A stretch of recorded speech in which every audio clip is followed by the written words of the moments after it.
یعنی پتم کہن سوال کہن چیز مگر فقط اکو یعنی واحد مودت فی القربا کہ اگر کان یھ تا قیام قیامت کہ اجر رسالت کر ادا بس معیار کور پانے رب العالمین مقرر معیار کور پانے وہی نازل کرن ول مقرر بدہان اقدس رسول اکرم صلی اللہ علیہ وسلم کہ فقط اکی اجرت کہ میان قرباہن ست کریو مودت کم قربا بی فرمون قرآن مجید سی مز کیا انما یرید اللہ لیذہبکم عنکم الرجس اہل البیت ویطہرکم تطہیرا اللہم محمد و آل محمد وعجل فرجہم کہ تم اہل البیت یمن متعلق بے شک و شبہ اراد کور خدائن یرید اللہ کور خدائن اراد کیا کہ تمن کر پاک تت پٹ یہ پاک کرنک حق چھو تم یم اصحاب کے ساتھ لہذا مومنین و مومنات عزیز دوستو بزرگو یس اس یمن موقعن پیٹھ آز جمع چھ گژھان یس سون یہ یون چھو یہ سعی چھ یہ کوشش چھ یہ ولسنس یون اس یس یہ وچھان چھ یہ خوشی یہ فرحت تو امی خوشی ہند اظہار کرن یہ چھ دراصل سوئی اظہار عقیدت و مودت و محبت جس اجر رسالت امی عنوان معذرت خواہی سان علمی نقطہ چھ یم علماء ہز کام چھ علماء تشریف فرما لہذا چھ تمہ عنوان پنس پانس مز اخ یہ عبادت یہ یتت بہن یہ ذکر کرن یہ ذکر بوزن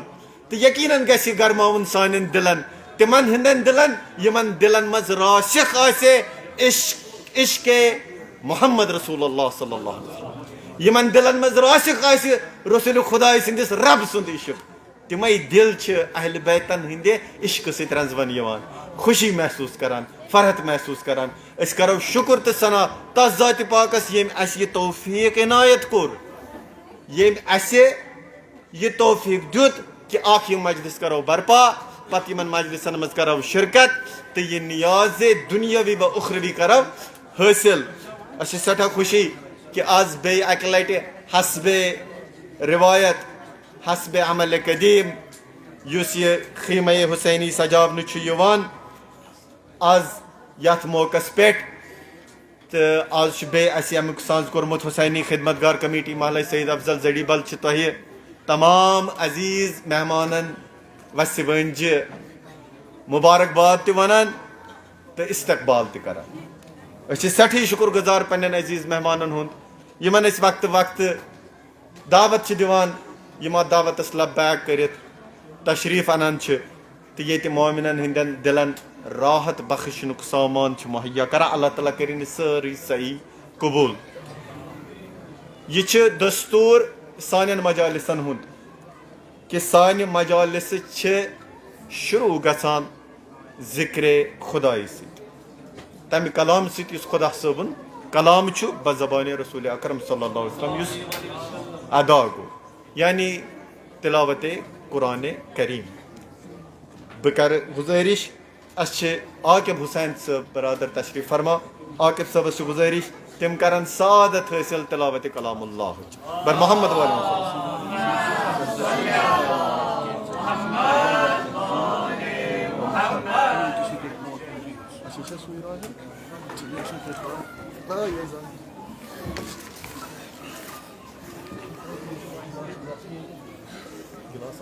بر محمد والی محمد صلوات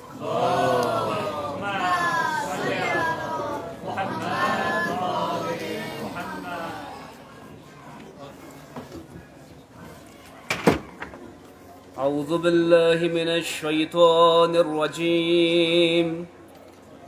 بسم اللہ الرحمن الرحیم الرحمن علم القرآن خلق الإنسان علمه البيان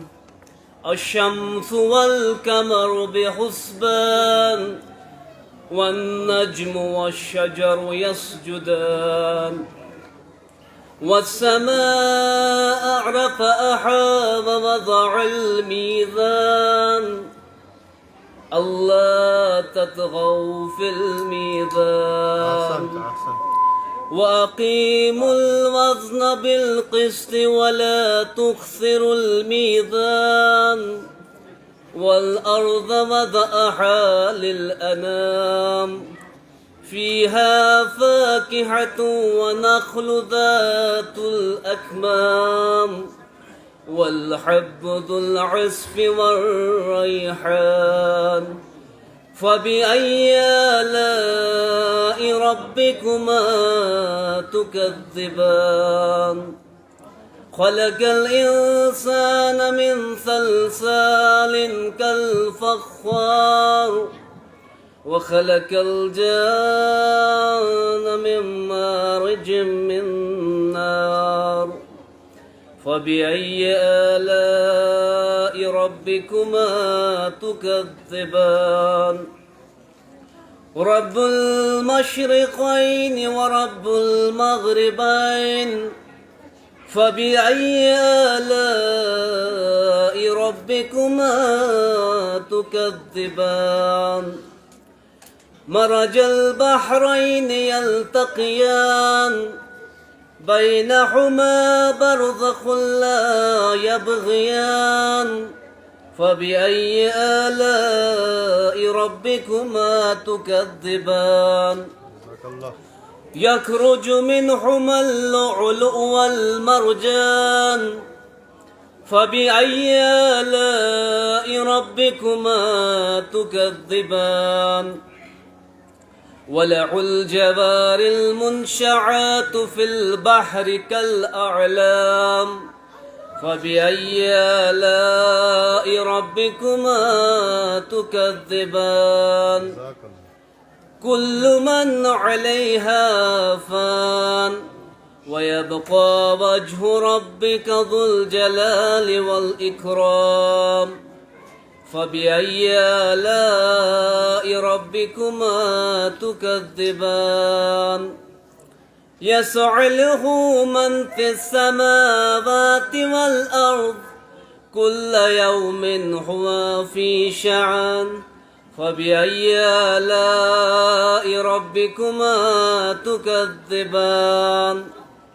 سنفرغ لكم أيها الثقلان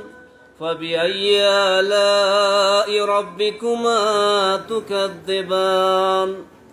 يا معشر الجن والإنس إن استطعتم أن تنفذوا من أقطار السماوات والأرض فانفذوا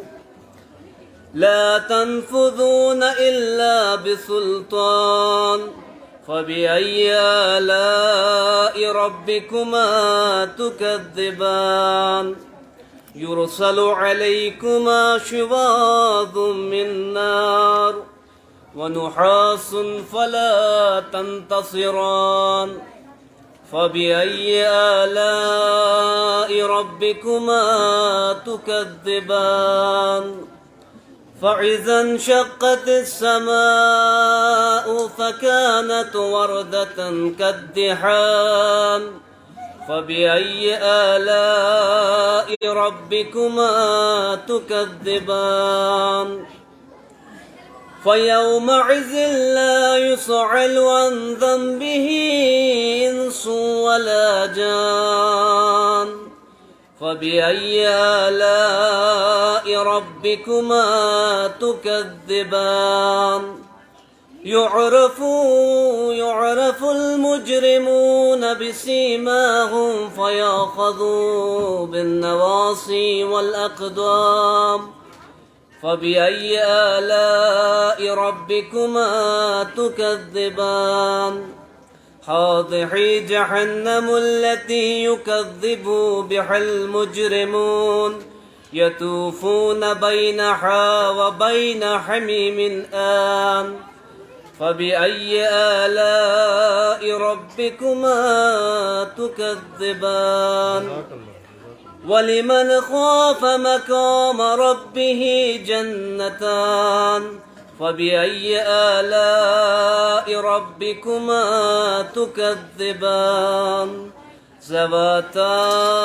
أفنان فبأي آلاء ربكما تكذبان فيهما عينان تجريان فبأي آلاء ربكما تكذبان فيهما من كل فاكهة زوجان فبأي آلاء ربكما تكذبان متكئين على فرش بطائنها من استبرق وجنى الجنتين دان فبأي آلاء ربكما تكذبان